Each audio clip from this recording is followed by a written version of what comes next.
Hello everyone, good evening. आप सभी का बहुत स्वागत है आईएसपीसीएस एग्जामपुर के यूट्यूब चैनल पर। मेरा नाम है संस्कृति और मैं पढ़ाती हूँ पॉलिटी। कैसे हैं आप सभी लोग? ठंड वंड कैसी पड़ रही है? कड़ाके की ठंड पड़ रही है कि नहीं पड़ रही है? ज़रा लिख करके बताएं।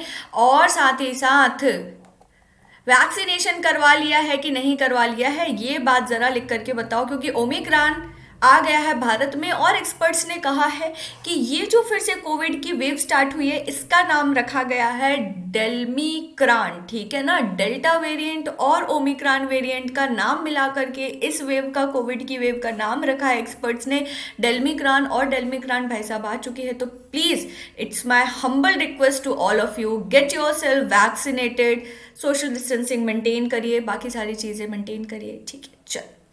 नाम मेरा संस्कृति है, बीच में मत पूछिएगा कोई भी।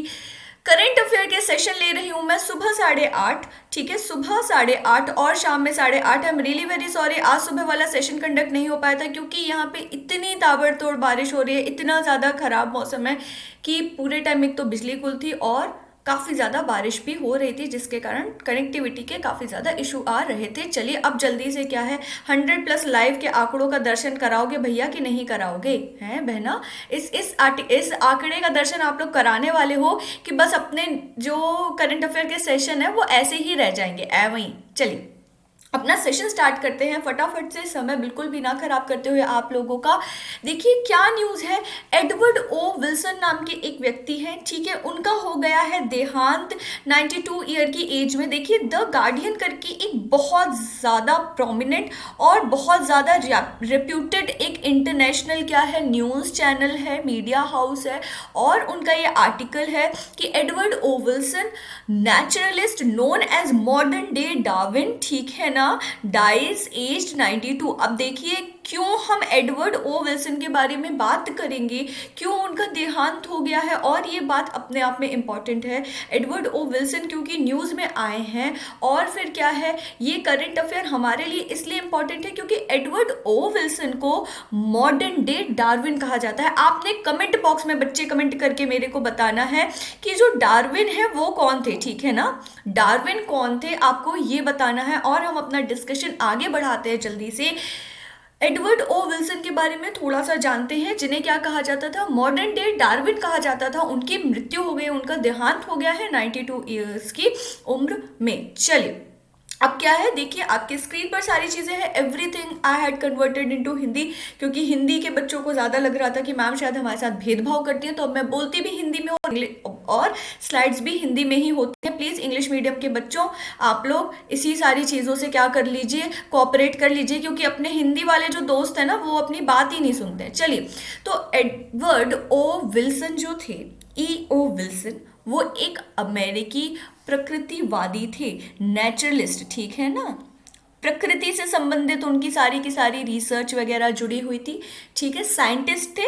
लेकिन देखो साइंटिस्ट में भी बहुत सारे क्या होते हैं, अलग अलग फील्ड होते हैं, ठीक है। चलिए, जैसे सोशल साइंटिस्ट होता है, राइट, तो सोशल साइंटिस्ट में सोशोलॉजिस्ट भी आते हैं, इकोनॉमिस्ट भी आते हैं, पॉलिटिकल साइंटिस्ट भी आते हैं, हिस्टोरियन भी आते हैं, समथिंग लाइक दैट। तो एडवर्ड ओ विल्सन बच्चे साइंटिस्ट तो थे ही, ठीक है ना, साइंटिस्ट तो थे ही, कौन, एडवर्ड ओ विल्सन। लेकिन साइंटिस्ट में भी क्या थे, नेचुरलिस्ट थे, प्रकृतिवादी थे, ठीक है। उन्हें कुछ लोग क्या कहते थे, आधुनिक दिनों का डार्विन कहते थे, ठीक है ना, आधुनिक डार्विन कहते थे, मॉडर्न डे डार्विन कहते थे। अब आगे देखेंगे कि उन्होंने ऐसी कौन सी रिसर्च करी थी कि उनका कंपैरिजन डार्विन से किया जाता है। चलो ठीक है, उनका क्या, मैसाचुसेट है, यूएसए में, मैसाचुसेट अगर आपने यूनिवर्सिटी का नाम सुना है, सेम प्लेस, ठीक है, वहाँ पे 92 ईयर्स की एज में निधन हो गया है। ये सारी बातें हमने कर ही ली। विल्सन को क्या कहा जाता था, प्राकृतिक इतिहास और संरक्षण पर दुनिया के अग्रणी अधिकारियों में से एक माना जाता था। मतलब बहुत बड़े साइंटिस्ट थे, बहुत बड़ी हस्ती थे Edward O Wilson, natural scientist थे वो, नेचुरलिस्ट थे। और जो कंजर्वेशन, प्रकृति का जो संरक्षण होता है ना, कंजर्वेशन की बात होती है, उन सारी चीज़ों पर इन्होंने बहुत बड़ी बड़ी रिसर्च करी, बहुत बड़े बड़े स्टेटमेंट्स दिए, बातें बोली और सारी चीज़ें। तो इसलिए उन्हें क्या माना जाता था, इस फील्ड में अग्रणी माना जाता था। चलिए ईओ विल्सन को डार्विन का प्राकृतिक उत्तराधिकारी भी कहा जाता है। देखिए, दो बातें हो गई। एक तो हो गई कि ईओ विल्सन क्या है, उनको कई लोग कहते हैं मॉडर्न डे डार्विन। बच्चे ये सब बहुत छोटा छोटा फैक्चुअल चीज़ें हैं, पेन डाउन कर लोगे और फिर जब आप 2022 या 23 का अटेम्प्ट दोगे ना, तब आपको इन छोटे छोटे करंट अफेयर्स और इन छोटी छोटी जानकारियों का जो पूरा का पूरा आपका नोट्स प्रिपेयर होगा, उसकी वैल्यू समझ आएगी, है ना।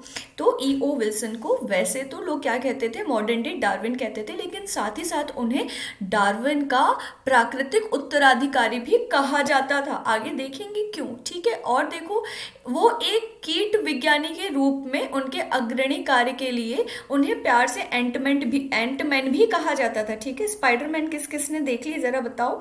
एंटमैन बोलते बोलते ना मुझे स्पाइडरमैन की याद आई। अभी स्पाइडरमैन बहुत धूम मचा रहा है ना, कोई सी स्पाइडरमैन की मूवी आई है, किस किसने देखी, हाउ इज दैट मूवी। चलिए, तो ईओ विल्सन को डार्विन का प्राकृतिक उत्तराधिकारी, ठीक है। मॉडर्न डे डार्विन और एंटमैन, ये तीनों के तीनों चीजें बोली जाती थी किन्हें, एडवर्ड ओ विल्सन को। एडवर्ड ओ विल्सन कौन थे, प्रकृतिवादी थे, ठीक है। उनकी हाल फिलहाल में क्या हो गई है, मृत्यु हो गई है, देहांत हो गया है।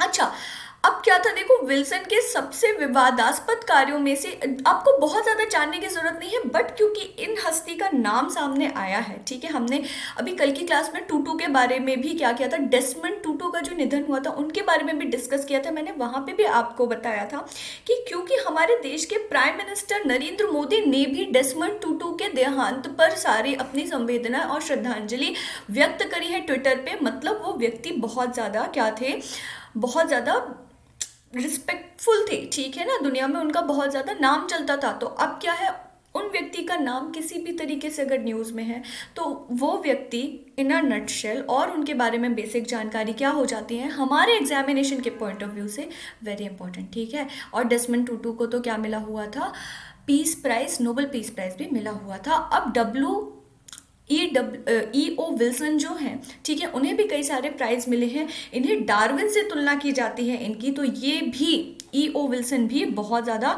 इम्पॉर्टेंट हस्ती हो जाते हैं हमारे एग्जामिनेशन के पॉइंट ऑफ व्यू से, ठीक है ना बच्चे। तो ईओ विल्सन, ठीक है, सबसे ज़्यादा देखो अब क्या है, वो बहुत बड़ी हस्ती थे तो कंट्रोवर्सी तो साथ में जुड़ी होगी। क्या होता है, जो बहुत बड़ी बड़ी हस्तियाँ होती हैं उनके साथ कंट्रोवर्सी भी जुड़ी होती है।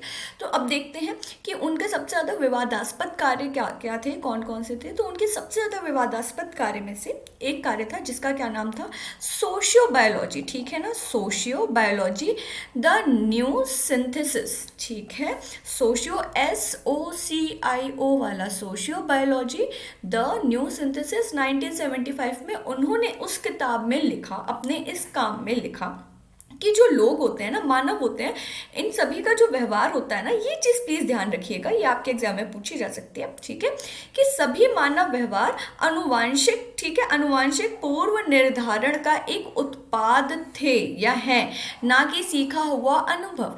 कहने का मतलब है कि ईओ विल्सन जिनके बारे में हम डिस्कशन कर रहे हैं, वो अपनी one of the most controversial book में लिखते हैं, सोशियोबायोलॉजी द न्यू सिंथेसिस में लिखते हैं कि जो व्यक्ति है, जो हमारा बिहेवियर है, जो हमारा व्यवहार है, वो हमारे डीएनए, हमारे जेनेटिक्स, हमारे जीन्स पर डिपेंड करता है, ना कि हमारा जो ये व्यवहार है वो हम बाहरी रूप से अपनी सोसाइटी से, अपने कल्चर से, अपने आसपास के माहौल से सीखते हैं, ठीक है। आपको क्या लगता है, आप कमेंट बॉक्स में एकदम लिख करके, प्लीज़ ये चैट बॉक्स है जहाँ पे डिजिटल आशिकी चल रही है कुछ बच्चों की, तो कमेंट बॉक्स में कमेंट करके बता सकते हैं आपको क्या लगता है कि जो हमारा और आपका व्यवहार है, क्या वो पूरे तरीके से, जैसा कि एडवर्ड ओ विल्सन कहते हैं कि अनुवांशिक पूर्व निर्धारण का एक उत्पाद है, मतलब जेनेटिक्स का एक उत्पाद है, डीएनए के कारण हमारा बिहेवियर ऐसा है, क्या ऐसा है, या फिर हमारा व्यवहार हमारे आसपास की सोसाइटी, जिन लोगों के साथ हम उठते हैं, बैठते हैं, रहते हैं, उससे भी प्रभावित होता है। शॉर्ट में, जैसे आप लोग कहते हैं मैम आप बहुत गुस्सा करती हैं, तो ईओ विल्सन के हिसाब से मेरा जो ये गुस्सैल व्यवहार है वो एक्चुअली जेनेटिक था, ठीक है ना, क्योंकि मेरे माता पिताजी को बहुत गुस्सा आता था, इसलिए मुझे भी आता है, विल्सन ये कहना चाहते थे, ठीक है, हालांकि ये बात सच नहीं है, ठीक है। तो आपके क्या विचार हैं इस बारे में, आप ये भी एकदम कमेंट बॉक्स में लिख सकते हैं। चलिए, अब क्योंकि जो E.O. विल्सन है, एडवर्ड ओ विल्सन थे, जो कि इनफैक्ट वो क्या थे, बहुत बड़े नेचुरल साइंटिस्ट थे या नेचुरलिस्ट थे, प्रकृतिवादी थे, ठीक है ना। तो उन्होंने एक बार क्या I am really very sorry, मौसम का कुछ ज़्यादा ही प्रभाव पड़ा। उन्होंने क्या कहा था कि आर्थिक लाभ के लिए वर्षा वन जो है ना, ठीक है, उनको नष्ट करना भोजन पकाने के लिए पुनर्जागरण चित्रकला को जलाने जैसा है, ठीक है। अब आप अगर रेनेसांस के पीरियड को समझते हैं, पुनर्जागरण के पीरियड को, फेज को समझते हैं, ये वही फेज है जब मैकियावेली का जन्म हुआ था, फिर उसके बाद French revolution and everything happened, ये वो वाला फेज है, ठीक है ना, यूरोप में। तो पुनर्जागरण को अगर आप समझते हैं तो आप ये एनालॉजी समझ रहे होंगे, कंपैरिजन। इन शॉर्ट मैं समझा देती हूँ। E.O. विल्सन के कहने का यह मतलब था कि अगर आप केवल अपने छोटे मोटे आर्थिक लाभ के लिए ये जो इतने बड़े बड़े जंगल को बर्बाद कर रहे हैं ना, नष्ट कर रहे हैं, वो इस तरीके से है कि हम अपनी विरासत में मिली हुई कला, चित्रकला और इन सारी चीज़ों को किसमें, आग में झोंक दे, बस इसलिए क्योंकि हमें खाना पकाना है और खाना खाना है, ठीक है। तो उन्होंने इस तरीके से कंपेयर करके बताया कि कितने ज़्यादा इम्पॉर्टेंट है हमारे लिए जो एवरग्रीन फॉरेस्ट होते हैं, वर्षा वन होते हैं, वो सारी चीज़ें, और आर्थिक लाभ के लिए इन्हें नष्ट करना एकदम इलॉजिकल और स्टूपिडिटी है, ठीक। चलिए आगे देखिए, मैंने जैसा कि आपको बोला कि एडवर्ड ओ विल्सन भी बहुत ज़्यादा प्रतिष्ठित, प्रेस्टिजियस, फेमस, रिस्पेक्टेड, एडमायर्ड क्या रहे हैं, साइंटिस्ट रहे हैं, तो उनको भी बहुत सारे अवार्ड मिले हैं। आपने एकदम रटना नहीं है, बस जान के रखना है कि एक ऐसी हस्ती थी जिन्हें मॉडर्न डे साइंटिस्ट कहा जाता है, और कुछ छोटे मोटे फैक्ट्स आप अपने दिमाग में रख सकते हैं, साथ ही साथ अपनी नोटबुक में इन्हें इंक्लूड भी कर सकते हैं, लिख सकते हैं। चलिए, तो इन्हें नेशनल मेडल ऑफ साइंस का अवार्ड मिला। अब ये क्या अवार्ड है, नेशनल मेडल ऑफ साइंस जो अवार्ड है ना बच्चे, वो अमेरिका का सर्वोच्च विज्ञान का सम्मान है, ठीक है ना। मतलब अमेरिका में, यूनाइटेड स्टेट ऑफ अमेरिका, जहां पे अभी प्रेसिडेंट कौन है, जो बाइडेन है। आपने मुझे कमेंट बॉक्स में कमेंट करके बताना है कि अमेरिका में अभी वाइस प्रेसिडेंट का पद कौन संभाल रहा है। प्रेसिडेंट तो जो बाइडेन है। चलो, यूएसए में जो वाइस प्रेसिडेंट है वो कौन है, ठीक है ना, यूएसए। चलो, यूएसए में वाइस प्रेसिडेंट कौन है, आपको ये मुझे बताना है।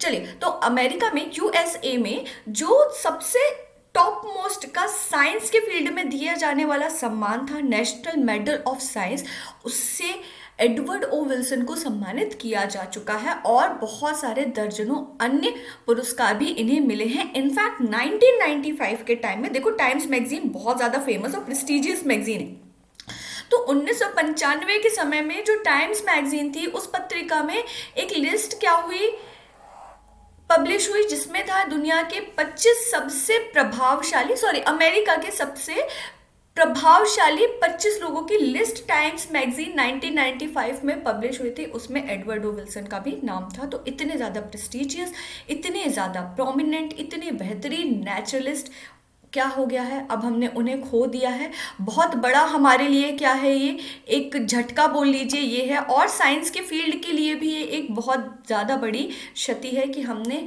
इतनी महान हस्ती, इतने महान साइंटिस्ट को खो दिया है। चलिए, बहुत ज़्यादा श्रद्धांजलि, भगवान उनकी आत्मा को शांति दे। आगे बढ़ते हैं। देखिए, आई होप आप लोगों को इस सेशन में बहुत ज़्यादा मज़ा आया होगा। ऐसे ही न्यूज़ इन शॉर्ट के माध्यम से मैं आप लोगों के लिए करंट अफेयर लेकर के आती हूँ। एक बात मैं आपसे कहना चाहती हूँ बच्चों, अगर आपको लगता है कि बाकी न्यूज़ मीडिया की तरह मैं बड़े बेहतरीन तरीके से तोड़ फोड़, कुर्सी पटको, टेबल तोड़ो वाला डिबेट लेके आऊँगी और उसमें बड़ा मैडम एंटरटेनमेंट होता है, तो आपके एग्जाम में जो चीज़ यूजलेस है वो ला करके आपका समय बर्बाद करने का मेरा कोई भी इरादा नहीं है। बाकी फिर बहुत सारे चैनल्स हैं, आप बाकी जगह जा करके और you can go and watch, बहुत सारे मीडिया हाउसेस ऐसे बढ़िया से डिबेट्स दिखाते रहते हैं। बट आपको यहाँ पे आपके एग्जाम के ही हिसाब से कंटेंट मिलेगा। चलिए, अब मैंने इस बार प्री और मेंस के हिसाब से क्वेश्चन इंक्लूड नहीं किया, बट आपसे फैक्चुअल चीज़ें बहुत सारी पूछी जा सकती है। सबसे पहले तो एकदम ऐसे डायरेक्टली पूछा जा सकता है कि इनमें से कौन से वैज्ञानिक का अभी अभी निधन हुआ है और उन्हें मॉडर्न डे डार्विन की तरह पहचाना जाता था।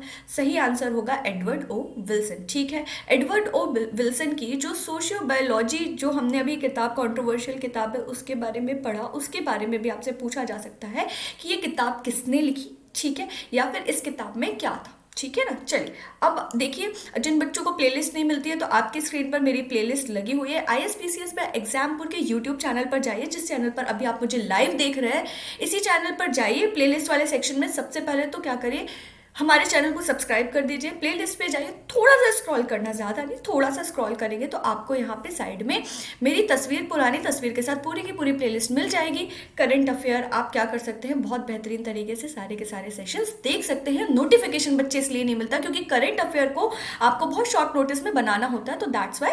ठीक है ना। चलिए, अब आगे देखिए, अगर आप ISPCS बनने का रखते हैं सपना, तो एग्जामपुर का सार्थक बैच हो चुका है लॉन्च। ठीक है, आप सार्थक बैच को कर सकते हैं अवेल मात्र 14,999 के कॉस्ट पे। देखिए, इस पे भी आपको मिलेगा 10% का इंस्टेंट ऑफ अगर आप कोड लगाते हैं SANK10। तो चलिए, EMI के ऑप्शंस भी अवेलेबल हैं, सारे नंबर आपकी स्क्रीन पर हैं। You can go and contact our tele team. चलिए, वो आपसे तुरंत कनेक्ट कर लेंगी। अब अगर आप ISPCS की तैयारी नहीं करते हैं या फिर आप स्क्रीन पे दिए हुए इन 10 एग्जाम की तैयारी करते हैं, आपके फ्रेंड्स, आपके भाई बहन, आपके रिश्तेदार, कोई भी अगर इन 10 एग्जाम्स की कर रहे हैं तैयारी, तो इन सारे के सारे 10 एग्जाम्स के लिए एग्जामपुर ने लॉन्च किया है सुपर कॉम्बो परचम बैच। ठीक है ना। और क्या है, चलिए, ये ऑफर अब वैलिड नहीं है। चलिए, ठीक है ना, आप लोगों को सिर्फ ये दिखाया था कि अब ये ऑफर वैलिड नहीं है। आप लोगों को 1170 के कॉस्ट पर क्या है, ये कोर्स अवेल करना होगा। बहुत नॉमिनल कॉस्ट है आपको, लेकिन हाँ जी, 10% का एकदम डिस्काउंट मिलेगा। ठीक है, 10% का एकदम डिस्काउंट मिलेगा अगर आपको कूपन कोड लगाते हैं SANK10। तो चलिए, आई होप आप लोगों को इस सेशन में मजा आया होगा। अगर मजा आया है तो प्लीज 100+ कम से कम लाइव करवा दीजिए अपने सेशन को। और Exampur family Facebook, Instagram, Telegram हर जगह है, तो जल्दी से एग्जामपुर फैमिली से कर लीजिए कनेक्ट। हमारे ऐप को डाउनलोड करिए, प्ले स्टोर पर एग्जामपुर का ऐप अवेलेबल है, ऑफिशियल ऐप, वहाँ जा करके हमारे ऐप को भी डाउनलोड कर सकते हैं। मिलते हैं कल सुबह के 8:30 बजे। देखिए, कभी कभी क्या होता है कि नेटवर्क कनेक्टिविटी या इन सारी चीज़ों के कारण चीज़ें डिस्टर्ब हो जाती हैं, बट आप 8:30 बजे अगर यूट्यूब पर आएंगे सुबह और शाम को, तो आपको मेरी क्लास मिलेगी ही मिलेगी। कल की क्लास में क्या हुआ, कुछ टेक्निकल इशू के कारण रात में क्लास थोड़ी देर से रन हुई, बच्चे भाग गए, किसी ने देखा ही नहीं बाद में पलट के कि अच्छा सेशन चला कि नहीं चला।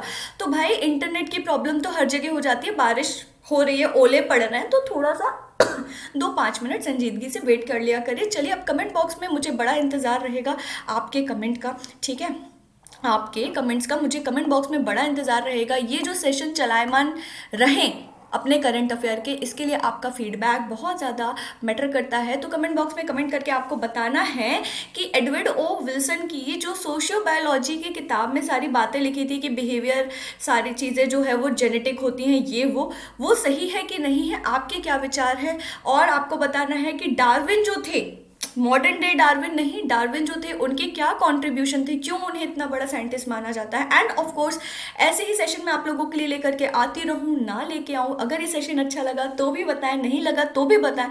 और किसी स्पेसिफिक टॉपिक में इफ़ यू वांट कि हम ऐसे ही न्यूज़ इन शॉर्ट के माध्यम से क्या करें, सेशन आप लोगों के लिए लेकर के आएँ, तो भी आप एकदम बता सकते हैं। चलिए, अब मिलते हैं कल सुबह की 8:30 की क्लास में। आशा करती हूँ आप लोगों को ये सेशन बहुत अच्छा लगा होगा। जैसा कि मैं हमेशा कहती हूँ, देश की सेवा करते रहिए, मानवता की सेवा करते रहिए। This is Sanskriti Jain signing off. Take care, see you.